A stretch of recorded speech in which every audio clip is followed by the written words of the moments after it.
Saat menghadapi masalah, kenapa kita selalu memilih melindungi kepentingan sendiri? Untuk melindungi diri sendiri, kita bahkan mengabaikan hati nurani, berbohong, dan menipu. Watak rusak apa yang mengendalikan hasrat kita melindungi diri? Apa akibatnya jika kita tidak bertobat dan berubah? Bagaimana kita memahami dan memperbaiki ini menurut kebenaran dalam firman Tuhan? Tontonlah kesaksian, konsekuensi dari melindungi diri.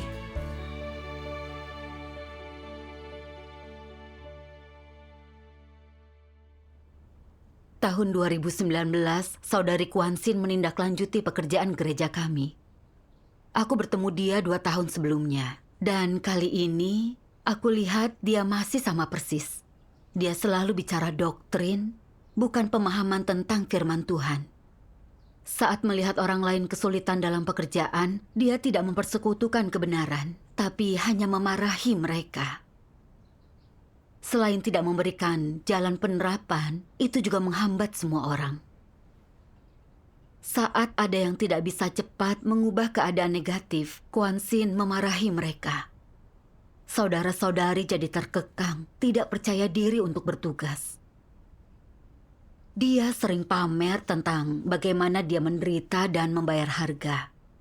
Banyak jemaat baru yang tidak punya ketajaman, kagum kepadanya. Selama masa itu, pekerjaan gereja dan keadaan saudara-saudari tidak baik. Lalu kudapati Li Xiao, dia akan Injil, tidak memikul beban tugas, dan tidak bekerja nyata. Meski dikritik, dia tidak berubah, bahkan menentang. Itu menghambat pekerjaan Injil, dan dia harus diganti. Aku bicara dengan Kwansin tentang masalah ini. Namun, dia merasa sulit menemukan kandidat yang baik dan bersikeras tidak menggantinya. Dengan lantang dia bertanya, "Sejak tahu masalah Li Xiao, berapa kali kau bantu dengan kasih? Mana tanggung jawabmu? Jangan terlalu congkak, lihatlah potensi orang." Itu bukan menangani masalah sesuai prinsip. Iya, suka membantu itu bagi orang yang bisa menerima kebenaran. Orang yang tidak mau menerima persekutuan harus segera diganti. Benar. Awalnya, aku mempertahankan sudut pandangku, tapi Kwansin menolaknya. Hingga aku cemas, lalu kami berdua berdebat. Beberapa orang menasihati aku agar tidak berusaha menang darinya. Aku menjadi merasa dikekang. Mereka tidak paham ucapan Kwansin. Jika aku bersikeras memecat Li Xiao, aku mungkin disebut congkak dan keras kepala dan mengganggu pekerjaan gereja. Memikirkan ini, aku hanya diam.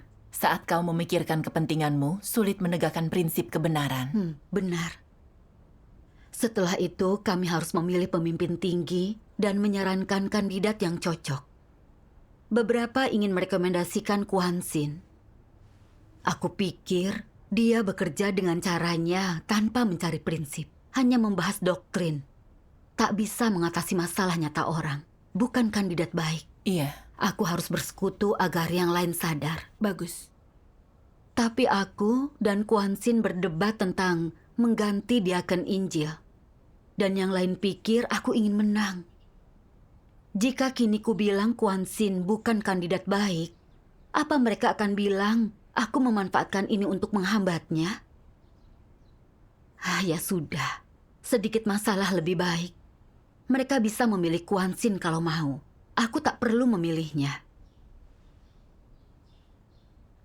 Namun saat menulis penilaian, aku khawatir. Orang menilai Kwansin bagus. Jika ku tulis jujur, pemimpin akan tahu. Aku sadar dia bukan kandidat yang baik. Tapi aku tak mempersekutukan kebenaran dan menyarankan kandidat yang sesuai prinsip. Akankah pemimpin bilang aku tak menjunjung pekerjaan gereja dan berhenti melatihku? Aku merasa bimbang. Kuputuskan untuk mengikuti arus. Jadi dalam penilaianku, kutulis aspek positif Kwansin saja. Aku juga tidak jujur dengan menulis dia mengejar kebenaran dan kemanusiaannya baik. Dia juga mencari firman terkait untuk mengatasi kerusakan kami. Itu penilaian yang keliru. Memilih kandidat yang tidak cocok bisa merugikan pekerjaan gereja. Iya. Tapi saat itu, aku hanya memikirkan kepentinganku, tidak ambil pusing. Aku juga mengandalkan keberuntungan. Dengan banyak kandidat, dia mungkin tidak akan terpilih. Jika dia tak terpilih, penilaianku yang keliru seharusnya tidak terungkap. Manusia tidak tahu, tapi Tuhan melihatnya. Benar. Setelah aku menulis penilaian itu, jiwaku serasa tenggelam dan nuraniku tertuduh. Saat membaca firman Tuhan, aku tidak dapat pencerahan dan tugasku terasa melelahkan. Tapi aku tidak merenungkan diri. Belakangan aku tahu, Kuan Sin terpilih sebagai pemimpin tinggi. Aku terkejut dan merasa tidak nyaman. Apa orang disesatkan oleh ulasan positif tentangnya? Tapi aku masih takut bicara jujur pada pemimpin. Jadi aku menghibur diri. Kalau Kuan Sin tidak cocok menjadi pemimpin, Tuhan akan menyingkapnya. Aku berpikir begitu, tapi aku terus merasa tidak nyaman. Sebulan kemudian, kami diminta menulis penilaian tentang Kuan Sin lagi.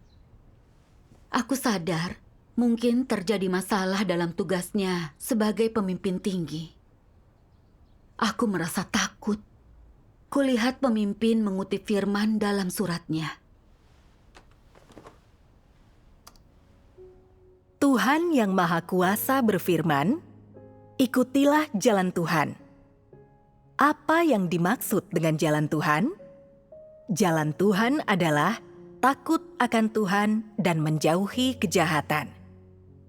Dan apa arti takut akan Tuhan dan menjauhi kejahatan? Sebagai contoh, ketika engkau memberikan penilaianmu tentang seseorang, ini berkaitan dengan takut akan Tuhan dan menjauhi kejahatan. Bagaimana caramu menilai mereka? Kami harus jujur dan adil, dan perkataan kami tidak boleh didasarkan pada emosi. Ketika engkau mengatakan apa yang sebenarnya kau pikirkan dan apa yang sebenarnya telah kau lihat, itu artinya engkau sedang bersikap jujur. Dan pertama-tama, berlatih bersikap jujur berarti mengikuti jalan Tuhan. Inilah yang Tuhan ajarkan kepada orang-orang. Inilah jalan Tuhan. Apa yang dimaksud dengan jalan Tuhan? Jalan Tuhan adalah takut akan Tuhan dan menjauhi kejahatan. Apakah bersikap jujur adalah bagian dari takut akan Tuhan dan menjauhi kejahatan? Dan apakah itu berarti mengikuti jalan Tuhan? Ya. Jika engkau tidak jujur, maka apa yang kau lihat dan apa yang kau pikirkan tidak sama dengan perkataanmu. Seseorang bertanya kepadamu, "Apa pendapatmu tentang orang itu?" Apakah mereka bertanggung jawab atas pekerjaan gereja? Dan engkau menjawab, "Mereka cukup bagus. Mereka mengambil tanggung jawab lebih banyak daripada yang kulakukan. Kualitas mereka lebih baik daripada kualitasku. Dan kemanusiaan mereka juga baik. Mereka dewasa dan stabil." Namun, inikah yang kau pikirkan di dalam hatimu? Yang sebenarnya kau pikirkan adalah, walaupun orang ini memang memiliki kualitas, mereka tidak dapat diandalkan dan agak licik, serta sangat penuh tipu daya. Inilah yang sebenarnya sedang kau pikirkan dalam benakmu. Tetapi ketika tiba saatnya untuk berbicara, engkau berpikir bahwa aku tidak boleh mengatakan yang sebenarnya, aku tidak boleh menyinggung siapapun. Jadi engkau dengan segera mengatakan sesuatu yang lain, engkau memilih untuk mengatakan hal-hal yang baik tentang diri mereka, dan tak satu pun dari apa yang kau katakan adalah yang sebenarnya kau pikirkan. Semua yang kau katakan adalah kebohongan dan kemunafikan. Apakah ini menunjukkan bahwa engkau mengikuti jalan Tuhan? Tidak. Engkau telah menempuh jalan iblis, jalan setan. Apa yang dimaksud dengan jalan Tuhan? Jalan Tuhan adalah mengatakan yang sebenarnya berdasarkan perilaku orang itu. Itulah jalan takut akan Tuhan dan menjauhi kejahatan. Meskipun engkau berbicara kepada manusia, Tuhan juga sedang mendengarkan dan mengawasi hatimu. Dia memeriksa hatimu. Orang mendengar apa yang kau katakan, tetapi Tuhan memeriksa hatimu. Apakah orang mampu memeriksa hati manusia? Paling banter, orang dapat melihat bahwa engkau tidak sedang mengatakan yang sebenarnya. Mereka bisa melihat apa yang ada di luarnya. Hanya Tuhan yang mampu melihat ke dalam lubuk hatimu. Hanya Tuhan yang mampu melihat apa yang sedang kau pikirkan, apa yang sedang kau rencanakan, rencana picik apa yang kau miliki di dalam hatimu, cara berbahaya atau pemikiran licik apa yang kau miliki. Dan melihat bahwa engkau tidak sedang mengatakan yang sebenarnya, apa pendapat Tuhan tentang dirimu? Apa penilaiannya terhadap dirimu? Bahwa dalam hal ini, engkau belum mengikuti jalan Tuhan karena engkau tidak mengatakan yang sebenarnya. Jika engkau berlatih sesuai dengan tuntutan Tuhan, engkau harus mengatakan yang sebenarnya. Mereka adalah orang yang berkualitas, tetapi mereka tidak dapat diandalkan. Entah evaluasimu ini objektif atau akurat, itu akan berasal dari hatimu, dan itulah yang sebenarnya. Itu adalah sudut pandang dan posisi yang seharusnya kau ungkapkan. Namun, engkau tidak berlatih sesuai dengan tuntutan Tuhan. Jadi, apakah engkau sedang mengikuti jalan Tuhan? Tidak.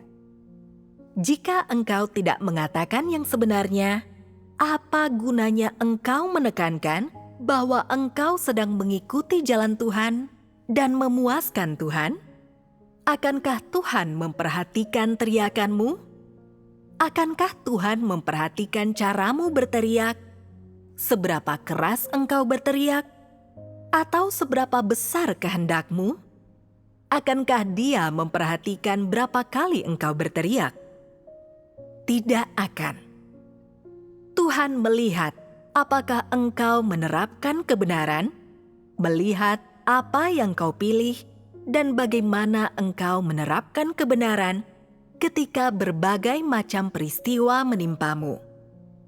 Jika pilihanmu adalah menjaga hubungan, mempertahankan minat dan citra dirimu sendiri, dan sepenuhnya melindungi reputasimu sendiri, Tuhan akan melihat bahwa inilah sudut pandang dan sikapmu ketika suatu peristiwa menimpamu, dan Dia akan membuat penilaian ini terhadapmu. Dia akan menganggapku bukan orang yang mengikuti jalannya. Amin. Firman Tuhan itu menyentuh perasaanku. Aku tak pernah berpikir menulis penilaian itu sangatlah penting. Atau mencari tahu kebenaran apa yang harus kuterapkan. Aku tidak merenungkan apa motivasiku keliru atau kerusakanku terlihat saat itu.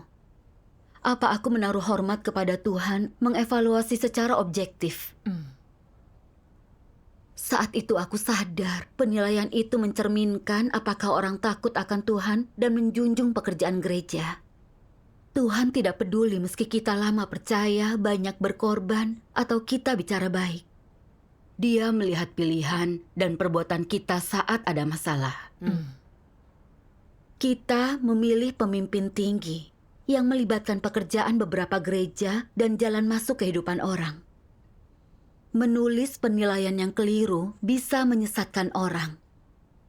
Dan memilih orang yang tak cocok bisa mengganggu pekerjaan gereja, merugikan jalan masuk kehidupan orang. Benar. Aku tahu Kuan Sin bukan kandidat pemimpin yang baik. Tapi demi melindungi wajah dan statusku, takut disebut membalas dendam kepadanya, aku diam saja. Aku bisa saja jujur dan melaporkan keadaan Kuan Sin yang sebenarnya.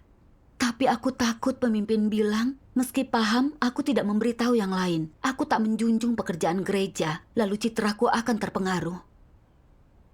Jadi, kugunakan cara licik. Kutulis hal-hal yang bertentangan dengan fakta. Kugambarkan Kuan Sin sebagai orang yang mengejar kebenaran dan bekerja nyata. Yang kutulis itu tidak benar. Aku sangat licin dan licik. Tuhan menuntut kita untuk jujur. Bicara sesuai fakta dan benar. Dalam hal sepenting memilih pemimpin pun aku berbohong. Aku tidak menghormati Tuhan. Aku hidup dalam natur iblis. Iblis itu pembohong sejak awal. Aku melawan fakta, berbohong, dan itu natur iblis. Aku tak pikirkan pekerjaan gereja dan menulis penilaian salah, menyesatkan orang sehingga mereka memilih orang salah. Itu menipu Tuhan dan menyinggung wataknya. Benar. Iya. Menyadari ini membuatku sangat takut. Kemudian aku membaca firman ini.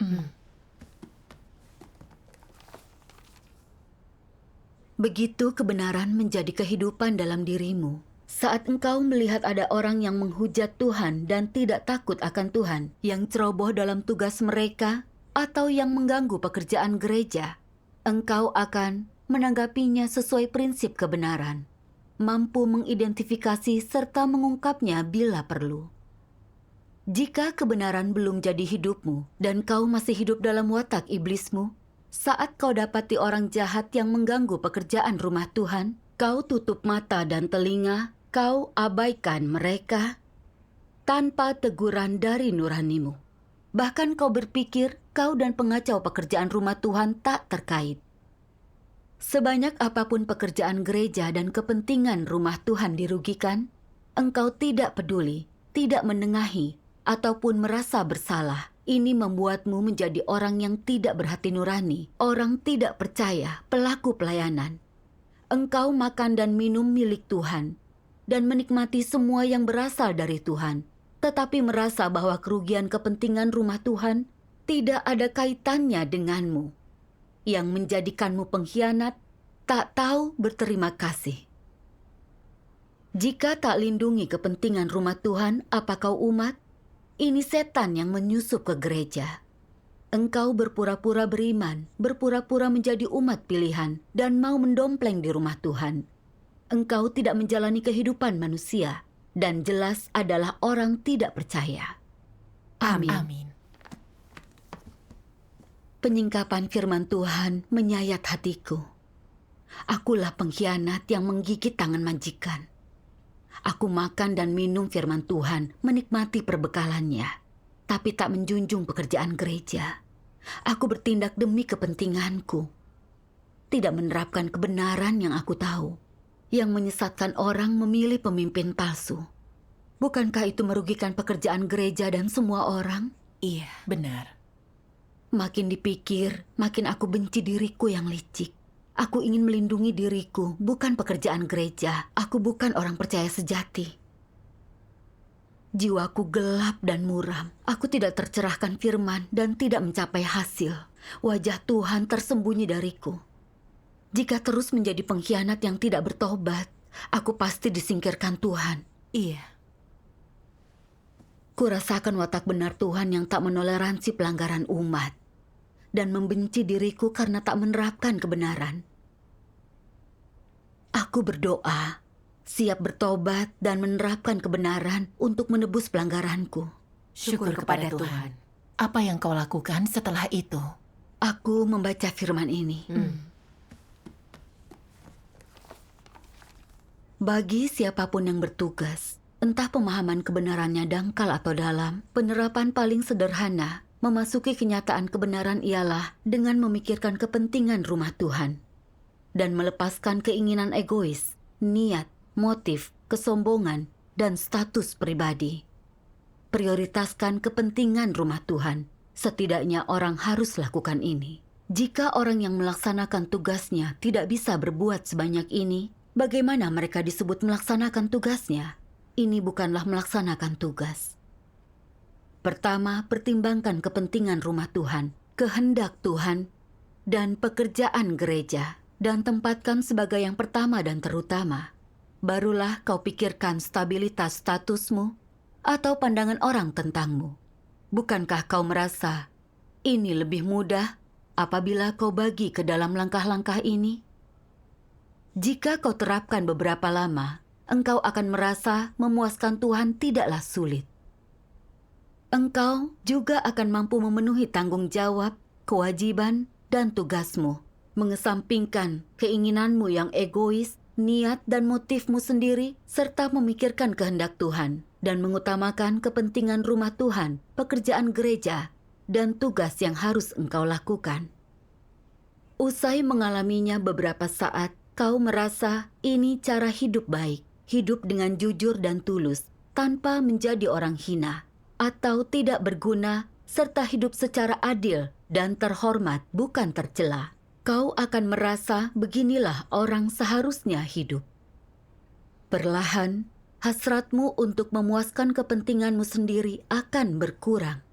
Amin. Amin. Kutemukan jalan penerapan dari firman Tuhan. Kita harus selalu mengutamakan pekerjaan gereja. Saat kepentingan pribadi bertentangan dengan itu, kita harus melepaskan diri dari kepentingan kita serta mengutamakan tugas kita. Saat menulis ulang penilaian itu, aku mau bertobat kepada Tuhan. Aku tidak boleh terus memikirkan pendapat orang atau melindungi diri. Aku harus jujur dan menulis yang sebenarnya. Syukur kepada Tuhan, kebenaran memberi jalan penerapan. Benar. Setelah itu, aku membuka diri kepada yang lain tentang kerusakanku, renunganku, dan apa yang kupetik. Aku juga bersekutu tentang prinsip memilih pemimpin. Kita harus memilih orang yang mengejar kebenaran dan bekerja nyata. Membandingkannya dengan Kuan Sin, semua orang paham dan siap menulis penilaian baru. Aku pun menulis penilaian akurat dari perilaku Kuan Sin. Menerapkan itu memberiku rasa damai. Syukur kepada Tuhan. Ya. Aku dapat surat dari pemimpin yang isinya Kuan Sin dipecat. Dia juga bilang saat Kuan Sin menduduki posisi itu, dia congkak, bertangan besi dan tak kooperatif, hingga menghambat banyak proyek gereja. Dia juga pakai jabatannya untuk menindas orang, hingga mereka jadi negatif. Itu konsekuensi yang serius. Ya. Benar. Isi surat itu seperti tamparan bagiku. Wajahku memanas dan pikiranku benar-benar kosong. Aku tahu aku menyinggung Tuhan dan berperan dalam kejahatan pemimpin palsu. Sebelumnya, dia berperilaku seperti itu, dan aku tahu tentang itu. Tapi aku tidak melaporkannya dan membiarkan orang merekomendasikannya sebagai pemimpin. Aku tidak merasa bertanggung jawab atas pekerjaan gereja. Diam-diam membantu pemimpin palsu berbuat jahat. Aku mencari dalih karena tak menerapkan kebenaran. Aku merasa meski aku tidak melapor, Tuhan akan menyingkapkan. Tuhan memang membuka semuanya, tapi kita harus memenuhi tugas, menyingkap pemimpin palsu dan menjunjung pekerjaan gereja. Namun aku hanya diam menunggu, ingin Tuhan bertindak dan menyingkap dia. Aku tak memenuhi tugas dan tanggung jawabku. Itu merugikan pekerjaan gereja dan jalan masuk kehidupan orang. Makin dipikir, makin aku merasa bersalah. Aku tahu pelanggaranku tak bisa diperbaiki. Dalam kepedihan, aku berdoa dan bertobat kepada Tuhan. Aku juga ingin tahu, kenapa aku melindungi kepentinganku begitu mengalami masalah. Apa akar masalahnya? Ku baca firman ini pada saat teduhku.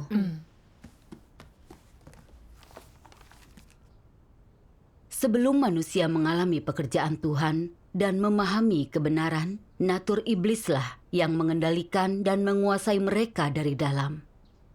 Secara spesifik, apa yang ada dalam natur itu? Misalnya, mengapa engkau egois? Mengapa engkau mempertahankan posisimu? Kenapa emosimu begitu kuat? Mengapa kau menikmati hal-hal yang tidak benar dan menyukai kejahatan? Apakah dasar kesukaanmu akan hal-hal itu? Dari manakah asal hal-hal ini? Mengapa engkau begitu senang menerimanya? Saat ini, engkau semua mengerti bahwa yang utama adalah karena racun iblis ada di dalam diri manusia. Apakah racun iblis itu? Bagaimana menyingkapnya?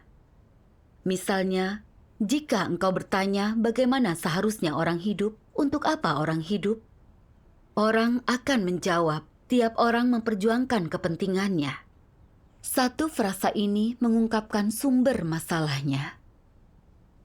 Falsafah dan logika iblis telah menjadi kehidupan manusia.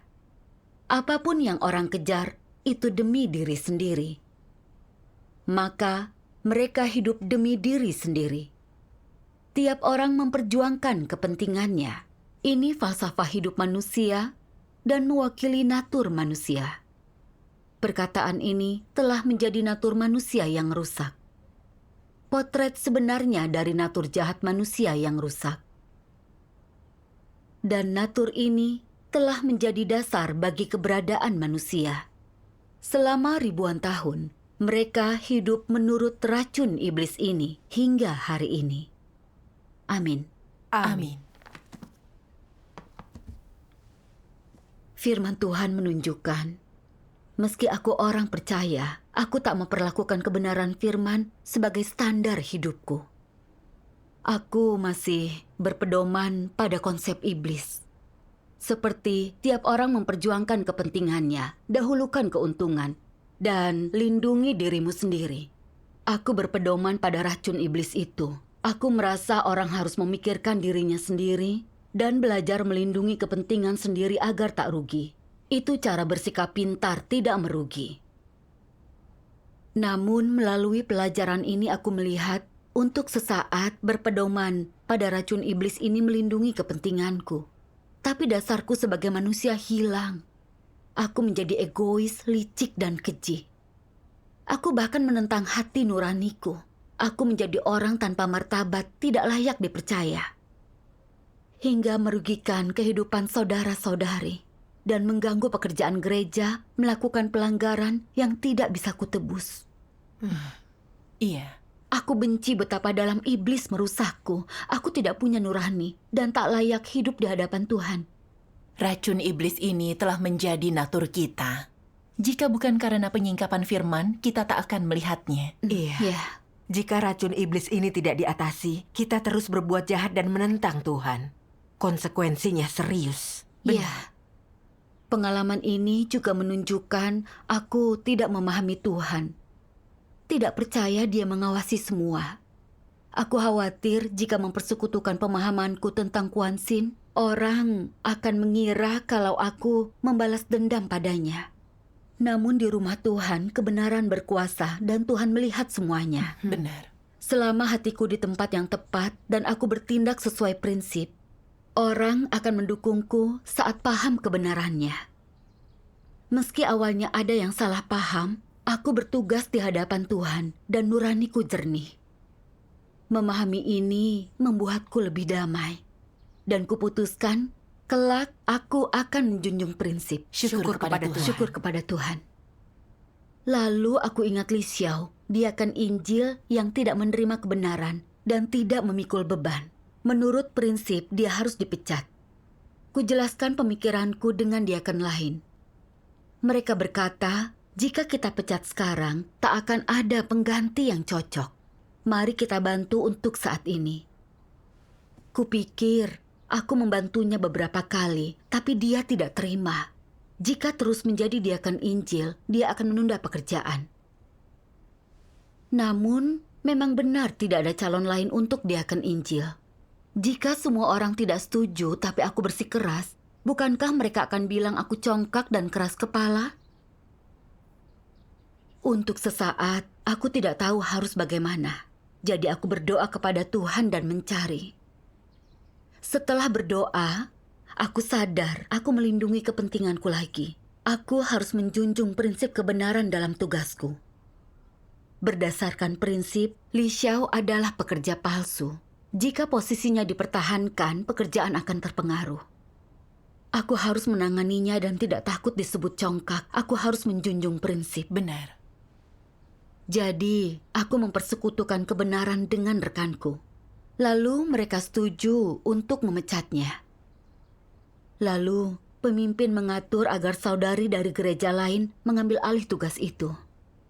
Dia memikul beban dalam tugas dan memahami prinsip. Pekerjaan Injil kami perlahan meningkat. Syukur kepada Tuhan. Selama kita bersedia menjunjung pekerjaan gereja, kita bisa melihat berkat Tuhan. Benar. Aku juga merasa tenang dan damai. Ini cara hidup yang luar biasa. Aku bisa menerapkan kebenaran. Syukur kepada Tuhan. Syukur kepada Tuhan.